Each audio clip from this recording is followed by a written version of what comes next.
As she is told this, Mikasa slips into a dreamlike state, all because of her deadbeat boyfriend. Waking up in a serene place where there...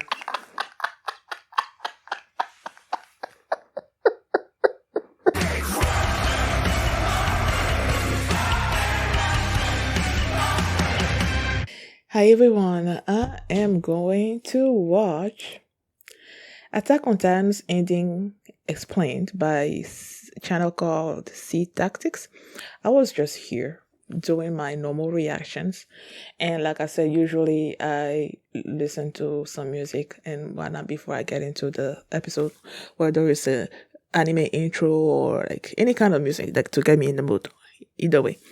And then I saw this thumbnail about the ending of Attack on Titan explained. And I said during my episode, after I watched the episode, that I'm probably not going to go back and watch the episode again, but then I'm going to look at a video about it, about the last episode and talking about it and everything. So when I saw this posted, I'm like, okay, this is a nice occasion to watch this. And then I'm like, let me react to it and and see how that goes. So let's go.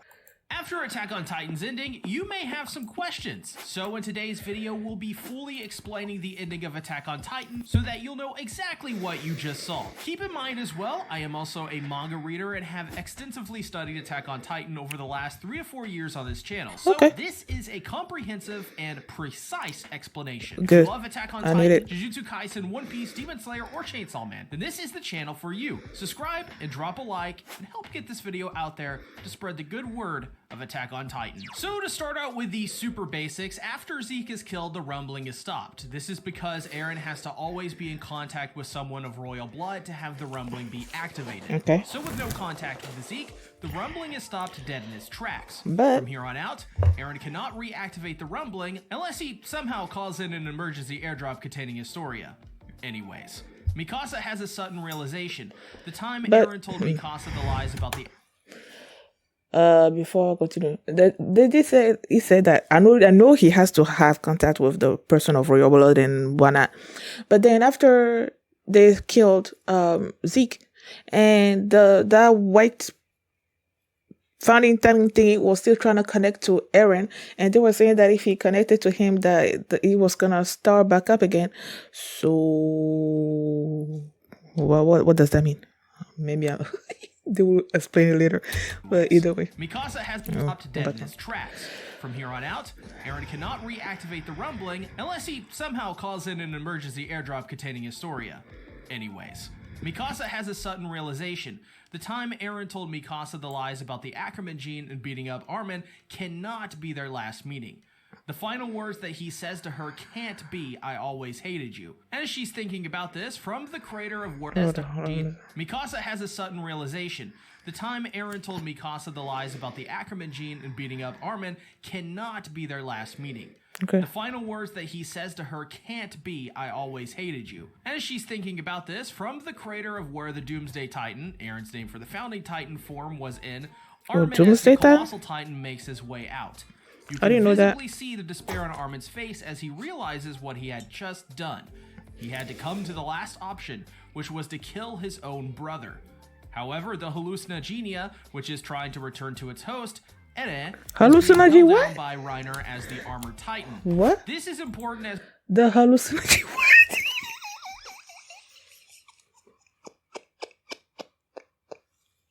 The hallucinogenia? That's what that thing is called.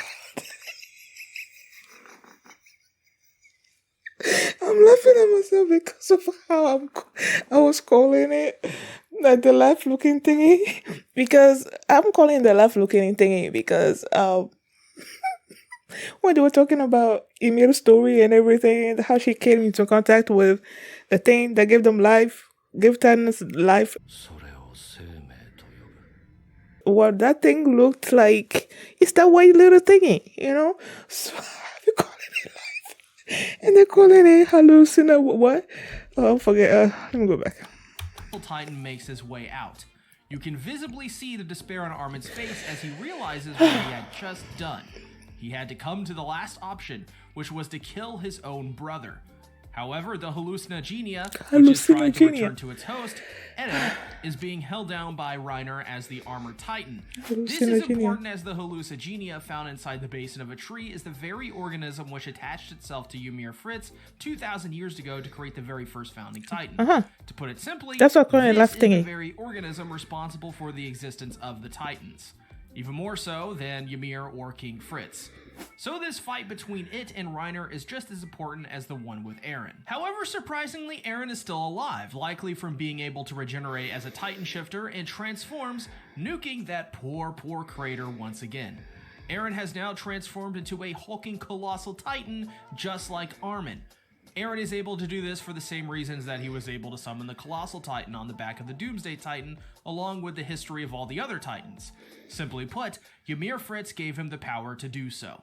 This leads to one of the all-time greatest anime fights ever, as Armin and Eren as the Colossal Titans engage in a battle that we've wanted to see since the very first episode of the series. Really? Two Colossal Titans locked into battle. I don't think I've been...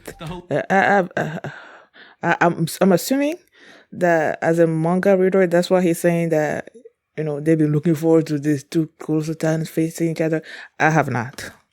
I don't ever want to see Colossal Titan Eren fight Colossal Titan Armin. Like, I've never wanted to see that. So, yeah. Two Colossal Titans locked into battle. While this happens, the Hallucinogenia begins to emit smoke, which everyone on Fort Salta, the last Marley stronghold left, inhales the gas. Just like Ragako, Connie's home village, they can now be turned into Titans with just one scream from someone with the same ability Zeke had as the Beast Titan. However, this is different and much worse, as the Hallucinogenia itself released smoke, which triggers a delayed transformation. Scream or not, they're turning into pure Titans. Levi, seeing this, then tells Pieck and Mikasa to get on Falco and fly out of there, as the Ackermans and Titan shifters are not affected by any of this. Hearing this for the first time, Pieck is at her wit's end. She can transform hundreds of times in a row, live inside her Titan for months, infiltrate the Jaegerists, but this is one step too far. Under the pressure of seeing her family die before her and all of her friends' family, simply put, this is too much. This goes to show how tough this girl is, that she's able to take on so much, and this is the final breaking point for her. Levi. I didn't even talk about her in particular after I saw that episode. Like the fact that she was just able to, like, her Titan will be killed. She will like jump out of it and just like transform again, and like just kept repeating that. I didn't even talk about that when I was watching the episode. It was super cool. Levi tells Pieck that they both know what they need to do better than anyone else. This is a reference to the theme throughout Attack on Titan of Levi being forced to kill his own friends or see them die. This happened with Isabel and Ferland, Squad Levi, Nifa, Erwin, and the Survey Corps. Pieck, just like Levi, knows what they need to do because, well, Pieck is similar to Levi, and Pieck believes that she fights for her comrades and friends first. This was proven at the end of Part 1 and the beginning of Part 2 when she tells Gabby that they don't fight for Marley, they fight to protect their friends and keep them alive. This is the same for Levi, as he doesn't fight for anyone other than those he fights alongside. The Hallucinogenia activates the transformation of what's left of Marley's civilians into pure Titans, along with Connie and John as they reminisce about the day they burned the bodies. This is a reference to them burning the bodies of those lost within the suicide charge of Shingon Shina. The Hallucinogenia then summons the pure Titans to attack Reiner as Armin and Eren lock into battle. Pieck and Annie then provide backup as the cart and female Titans as the pure Titans charge them all, and now it's a waiting game for Levi and Mikasa as they cannot intervene in this battle, as both of them are needed to kill Eren and save everyone. As she is told this, Mikasa slips into a dreamlike state, all because of her deadbeat boyfriend. Waking up in a serene place where there...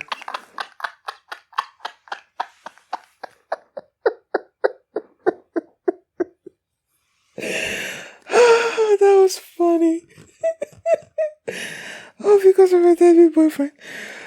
There is a cabin in a peaceful land with mountains, butterflies, animals, and your mom, Eren rouses Mikasa from a gentle nap of her deadbeat boyfriend. Waking up in a serene place where there is a cabin in a peaceful land with mountains, butterflies, animals, and your mom, Eren rouses Mikasa from...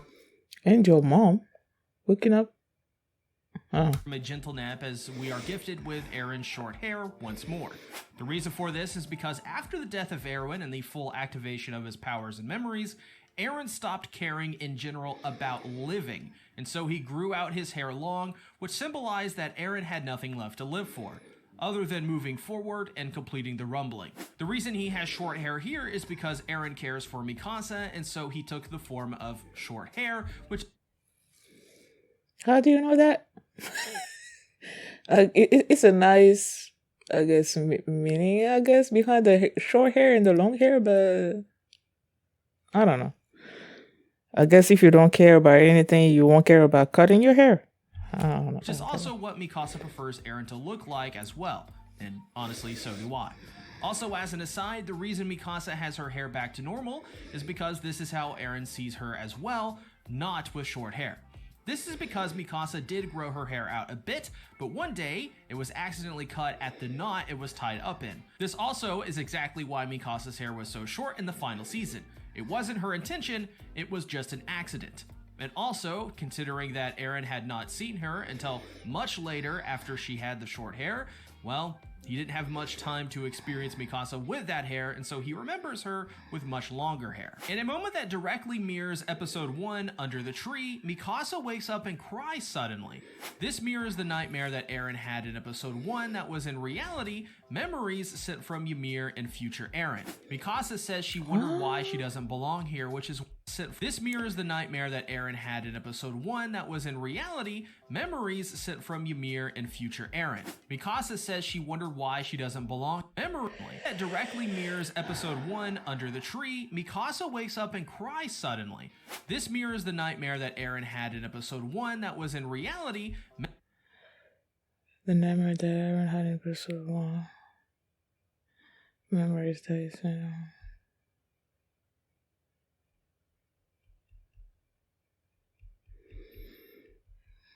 I guess the reason why I'm pausing, I guess it shouldn't matter, right? But at that particular moment, Eren wasn't a Titan. Well, he was still connected. He's an Eldian.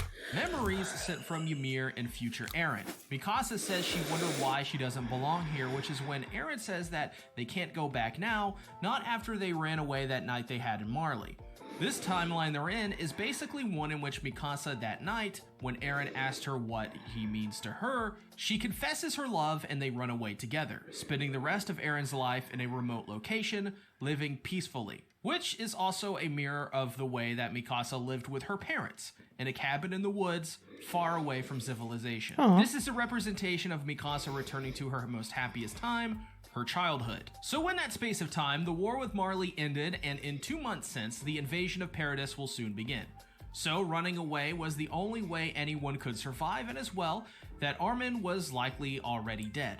He also couldn't sacrifice Astoria and continue the endless slaughter of a partial rumbling, and he couldn't destroy all of humanity outside the walls.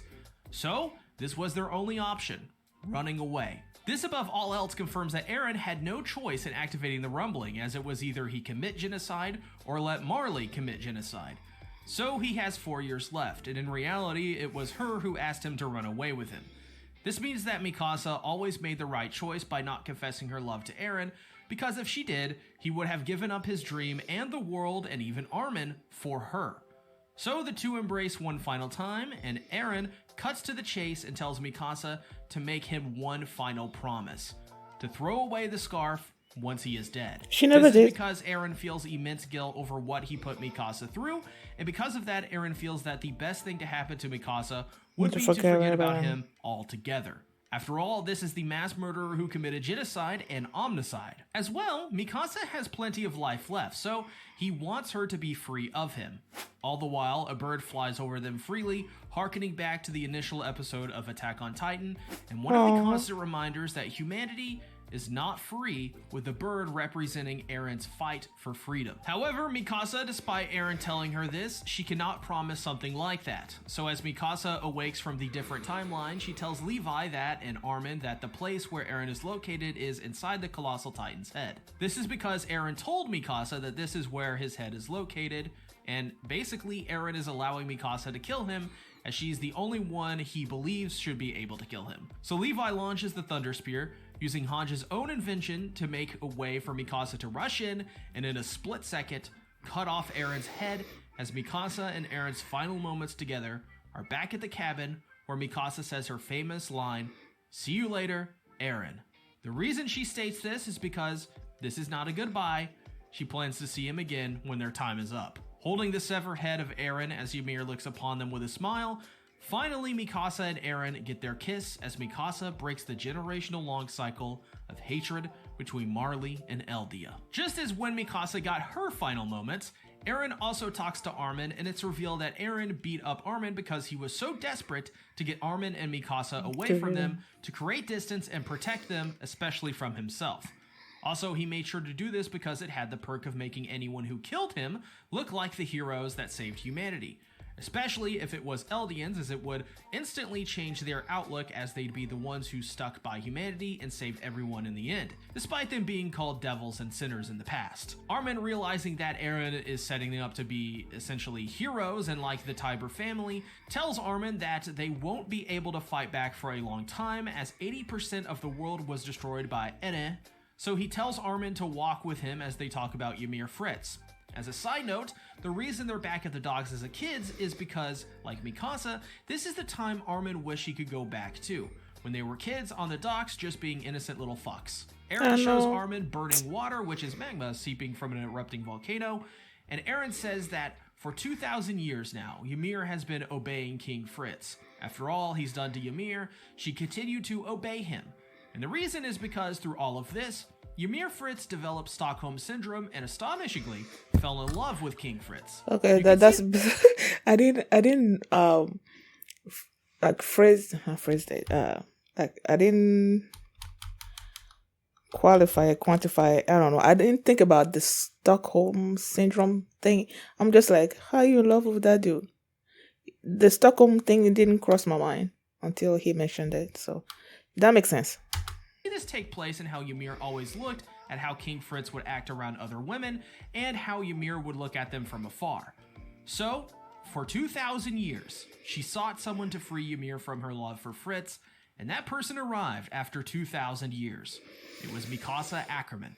Why that is, only Ymir would ever know, except that we do know Mikasa's choice: to not forget Eren and kill him, ending the cycle. This means that Ymir never had the strength to kill Fritz and stop the cycle of war and hatred, because he was the only thing that Ymir had in his life, along with the children he gave her. Ymir may have not had that strength, so she sought someone who did, and if you remember throughout two of Mikasa's most important scenes and her really entire character, when the Attack Titan first appears, and in this episode when she declares she is the strongest when she is cornered, this is the one quality that Ymir didn't have that Mikasa does: the strength to end the cycle of hatred and the love for the man or person who would continue the cycle, aka King Fritz / Ene Yeager. So Armin, connecting the dots, realized that at the medal ceremony, this is the future Eren saw when he touched Historia. He then tells Armin that due to the powers of the attack and founding acting in unison, that his head is literally all messed up. He has gone insane, as the future and past all exist at once in his head. 2,000 years of history and an infinite amount of the future all at once playing a violent symphony inside of his head. So either way, he had to go through with this because, well, he didn't have any time. He couldn't hold on any longer than he already did. Then, in a surprising twist, Eren tells Armin that on the day of the attack of Shiganshina, he knew that Barklophicus wasn't supposed to die. As if you remember, the Smiling Titan ignored Barklophicus. This is because Eren was the one who let that... Barklophicus? What name is that? Barklophicus? The one with that name? I don't know. And here I was thinking, is it about what's, I don't know. I'm confused. But Let me see. So either way, he had to go through with this because, well, he didn't have any time. He couldn't hold on any longer than he already did. Then, in a surprising twist, Eren tells Armin that on the day of the attack of Shiganshina, he knew that Barklophicus wasn't supposed to die. Barklophicus. What name is this? But I don't even know why it's Barklophicus. Oh no.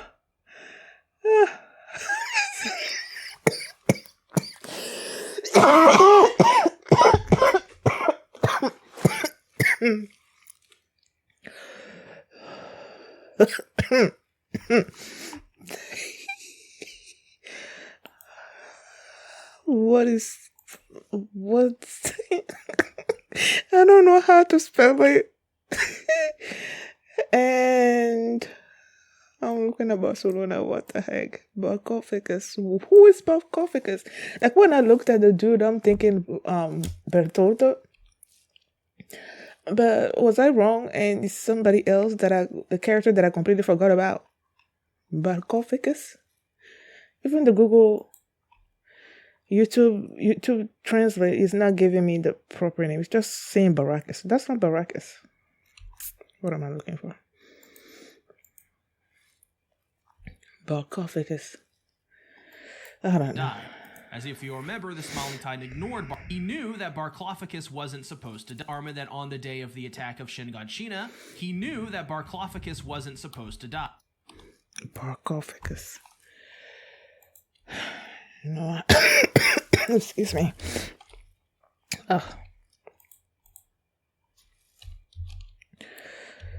Attack on Titan. Final episode.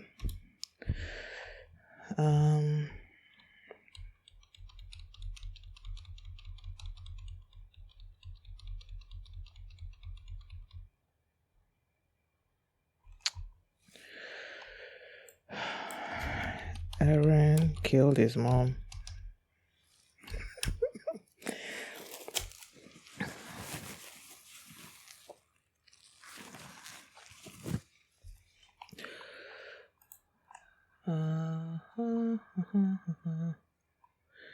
I'm just trying to see if someone mentioned whatever his name is. Someone Eren told him it was in his past. Yeah, Bertoldo. So, who was Barklophicus? I don't know. Like, I'm looking at the dude, I'm like, that's Bertoldo. But then, they're saying Barklophicus. Like, I was confused. That on the day of the attack of Shiganshina, he knew that Barklophicus wasn't supposed to die. As if you remember, the Smiling Titan ignored Barklophicus. This is because Eren was the one who let that Titan go and guided it to their home was none other than Eren himself. Upon this shocking realization, they then switched scenery to the sea, the same one at the end of Season 3. Armin asks if Mikasa can forget about him and move on to someone else living a happy life. He says, who knows? And this angers Armin as he punches Eren, telling him that he wasn't forgiven yet. He chastises him for not thanking and disregarding Mikasa's feelings and love for him, reminding him that she values even Eren over her own life itself. So because of that, can he really just tell her to forget about him? After all, she desperately loves him. Wouldn't it seem unfair? Eren then cries out. At the end of his life, after going through over 20 years of nothing but having his parents be murdered, fighting war after war, living 2,000 years in the past and many more of that into the future, he doesn't want that for her. He doesn't want her to forget about him, and he wants her to think about him for the rest of her life, even after he dies. At least 10 years. This scene pays off multiple scenes throughout the entirety of Attack on Titan, in which we see Eren breaking down in some capacity and showing emotion. Starting in episode 1, when he wakes up, he is seen crying due to the nightmare he had. There is also another example in the same season, where we see Eren wrap the scarf around Mikasa, as he wanted to do so, always to remind Mikasa that Eren will protect her no matter what. Again, he would then be seen breaking down at the end of Season 2, crying, as he vowed to protect the person who meant the most to him from the Titans, Mikasa. Again, he would do this in Season 3, as change up the cavern under the church that he wanted to give up right then and there, as he cried and bawled during the immense pressure of his reality that he must keep moving forward and continue onward. As well, in the final season, after the raid on Liberio and being told of Sasha's death, he breaks down into hysterical laughter and tears, crying over the realization of what he's done and also his slipping sanity. As well, he broke down and apologized to an Eldian child for what he was about to go through with, which is the rumbling, begging for forgiveness as tears flowed from his face, realizing the monster he had become and how much he hated that fact. This final scene pays off over 10 years of moments throughout Attack on Titan where we see Eren crack under the pressure and break down, showing his true self and inner emotions. The truth is that on the outside he may have showed a hardened exterior only because, really, he had to. He was forced into a position where he literally had to keep moving forward after the cavern in Season 3 and touching Historia during the medal ceremony. These scenes are important in understanding this because we can draw from those previous moments to show that Eren was acting under a facade the entire time, so that he could cope with his situation to get through it all and save everyone. Eren never wanted to be in this role. That's why in the rumbling opening, the line, "I never wanted to play the king" is sung. That's why this song... Excuse me. That's why that intro always makes me feel sad. Like it always does. I love the intro. But it always makes me feel sad because of Eren and just the way he felt so lonely in the intro. Like, I never... freaking frack. Attack on Titan, there is no facade on Eren. This right here is the real Eren Yeager. The person who was hiding inside all of that hurt was never allowed to come out, as from the very start he was forced to go down this path of destroying the world. If he had a choice, he'd be in the cabin with Mikasa, and there would be no rumbling or any Titans. I'm sure after giving everyone a succinct explanation that is factually correct, well, there will be no trolls spreading misinformation or lies. Right, fellas?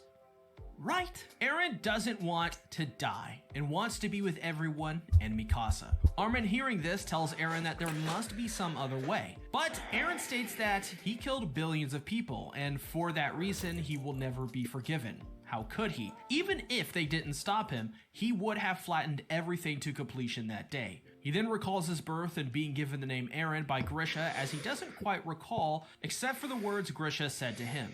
Eren, you are free. So Armin, realizing all that Eren's been through, understands what it took to become the greatest villain of all time, and in the end, hating himself for what he had become. Armin then wakes up and he sees Mikasa coming out from the dust carrying Eren's severed head. Turns out, Eren decided with his final action to make all Titans vanish, meaning anyone still left on the planet that is a pure Titan or a wall Titan or Titan shifter now get to turn back into normal human beings once again, bringing life back to his friends and those who fell victim centuries ago.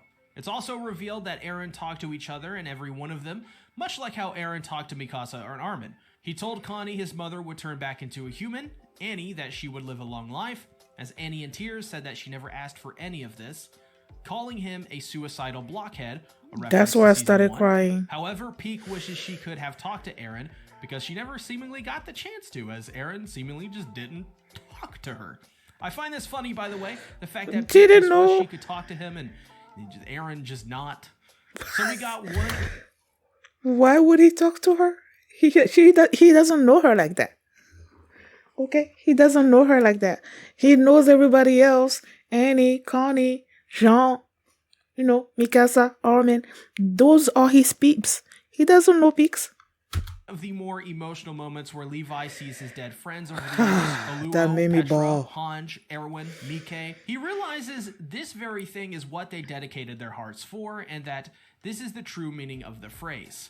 Even Connie and John see the ghost of Sasha, dedicating her heart to them as they begin to cry. Falco, seeing Gabby, runs to hug tackle her, but instead, Gabby hits a dragon suplex on him. Reiner reunites with his mother, who tells him that after all of this time, he is more than enough. She doesn't need his father. All she needs is her son.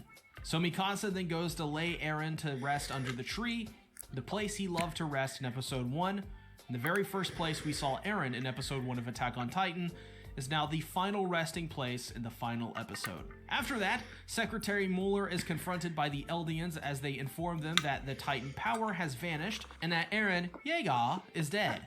At first, they're clearly distraught and ready to fight, but Armin puts a stop to that as he announces himself as an Eldian from Paradis, the very one that killed the Attack Titan, Eren Yeager. I'm just now remembering that this it sort of like mirrors a little bit. I don't quite remember what season it was when the people on Paradise Island, like when they were still on Paradise Island, Eren had first changed into a Titan, and people were like wary of him, and it was Eren, Mikasa, and Armin there, and then Armin had to convince everybody else that Eren was not a threat, that they were still allies and everything, and he just spoke from the heart to what was his name? Pixis. Yeah, Pixis was there, right? Or did he come after? I don't know. That it's sort of like mirrored that scene because he's sort of like he usually has the words to convince other people about their intentions and everything. As this happens, Mikasa meets with Ymir. For the first time ever, we see her eyes clearly as she smiles, and Mikasa thanks her for allowing her to exist and meet Eren in this world, as she understands exactly what she was going through with her long, nightmarish love for King Fritz. 3 years later, we see Historia raising her daughter after the day which is known as the Battle of Heaven and Earth. Those who survive that day will forever live the trauma of that day, and as the world goes through all of this, new fears arise. Because of this, the nation of Eldia have formed a new army controlled by the Jaegerists out of fear of retaliation for those left on the other side of the sea.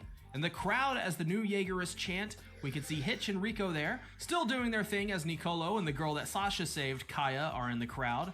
The fight that was started that day will never end, not until Eldia ceases to exist, or those on the other side cease to exist, just like before.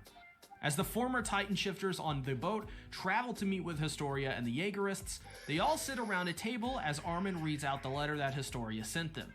Annie asks Armin if any of this is going to work, to which Armin says they betrayed the island, killed the most revered man of all Eldian people, Eren, and to make matters worse, they are now the ambassadors of the allied nations over the sea. While Pieck wouldn't be surprised if they attacked them right here, Connie reminds them that her first move was to protect John's family and his mother.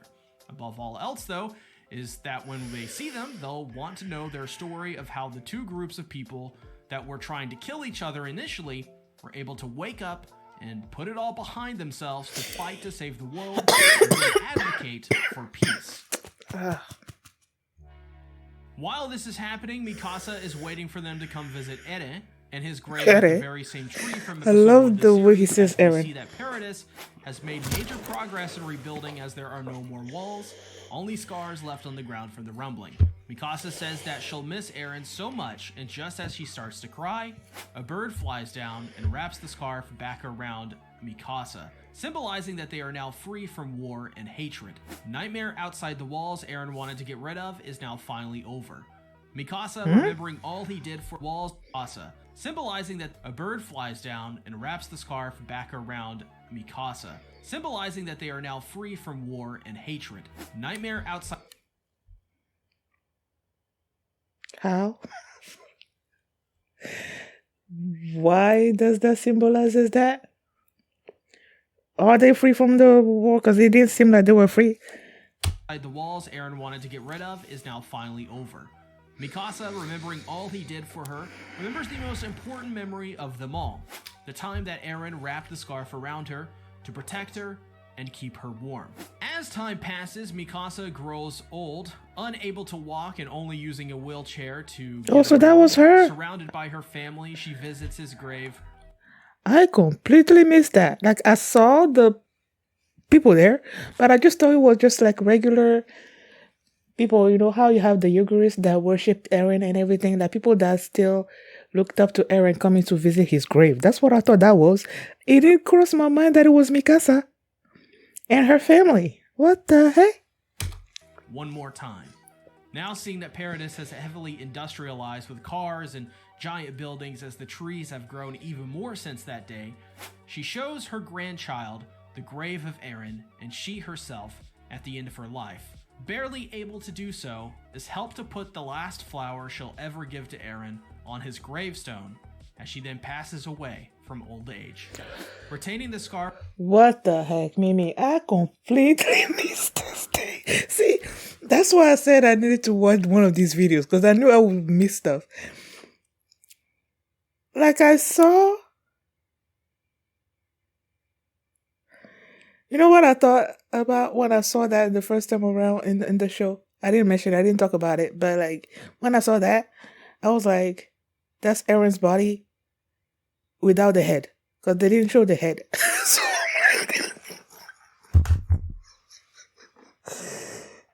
oh my gosh, I can be so dumb sometimes.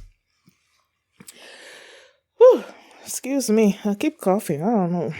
I need to take some medicine. But that's where my thought went. I'm so glad I'm watching this. Scarf wrapped around her by Eren from all those decades ago. Now, as even more time passes, we see the stone as she then that's the scarf from old age. Frickety frack. Retaining the scarf wrapped around her by Eren from all those. How could I have missed that? Now, as even more time passes, we see the tree continue to grow over the years as the cycle of war starts once more. As decades in the future, cities are brought to ruin, and yet the only thing that remains is Eren's final resting place. Even more time passes as the tree is now colossal, and a girl who looks somewhat similar to Mikasa and her dog finds it's a that girl? tree on the hill. I thought it was a boy.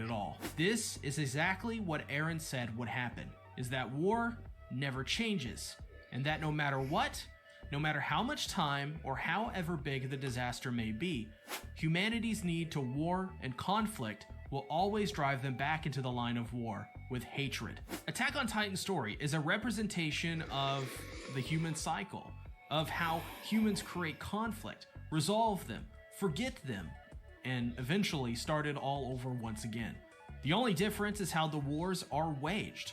At one time, it was a Titan empire. Another, it was an oppressive country seeking control over the world with Titans to persecute the sinners of generations past. Now, it's to destroy the world once more with modern military heat-seeking missiles. Eren could never stop conflict, but he could guarantee that his friends died in a time of peace. That the very goal he wanted to achieve from the beginning, eliminate all of the Titans, could happen. Eren knew better than anyone else that without them gone, there would be no chance for peace, for the future of Eldians, and the world outside of it. Attack on Titan is a story about the struggle of human conflict and the stories of these people within it. It is about how war has and will never change, and that no matter what, conflict will always be created. Attack on Titan is a representation of the human condition. Alright, I hope I don't cry over this. I did writing it. I did writing this entire script. So, here we go. Trying my best. Thank you all so much for your support over the last 4 years since I started covering this series. You all mean so much to me, and your subscriptions, your likes, your comments, your viewership, they've changed my life. Let me like this right now. I love you all. It's my first time watching his videos. Oh. Now that my 15 minutes of fame is up, and I am back to being irrelevant like I once was, I shall never forget what you, the people who are watching, did for me. I will take this time in my life to my grave with nothing but happiness and gratitude for you. Thank you, Isayama. Thank you, staff from all over the world who have ever worked on Attack on Titan. You all mean so much to me because without you, I am nothing, but I never was. But thankfully, I can say, thanks to Attack on Titan, that I was. Thank you, thank you, thank you. Thank you everyone for your love, for your effort, for your support. Have a good day. And if it's the last time we'll be seeing each other, thank you for being here. It was an honor. Financially support the channel. Wow, that was a segue. By becoming a patron to gain access to my mega One Piece Thank you. Thank you for your support. I love you. Oh. and I like you. I can say that I love you since I don't know you. And it's my first time watching his video, but I like what he did there. Like I said, when I saw that final episode, an hour and 20 whatever minutes episode, I'm like, there are stuff that I'm not gonna pick up on or anything, and I'm not gonna go back and watch it because it will be too depressing. And yeah, like I missed it, especially like that last part about Mikasa growing old with her family, still visiting the grave, and then like her dying with the scarf around her. I'm like, I completely missed that. Even though I saw it during that episode, I completely missed what that meant, what he was, who he was. Like I said, I thought it was Eren without the head. Stupid. Oh my goodness. I completely missed that. And I love that he put the Stockholm Syndrome on whatever Ymir was feeling for that dude. Because I'm like, that can't be love, man. That's just, it's so wrong. And I thought it was a boy that was running toward the tree, you know. But it was a girl. What other stuff did I talk about that I missed? I don't know. But yeah, I hate the fact that Eren, well, I guess he got a timeline happy ending sort of with Mikasa, but not really, because he didn't get a happy ending, and I really hate that about it. And yes, he got rid of the Titans. He gave Eldia a lot of time for them to live in peace and everything. But like they said, war is war. Conflicts always happen and war always comes. So it's like, I was just remembering how he called the hallucinogenia. Oh my goodness, I never knew what that thing was called. I don't remember them mentioning it in the anime, what it was called. So I always call it like the life-looking thingy. Hallucinogenia. Oh my goodness. Oh, yeah. Thank you guys for watching. Hopefully you enjoyed this. And I'll see you next time. Bye.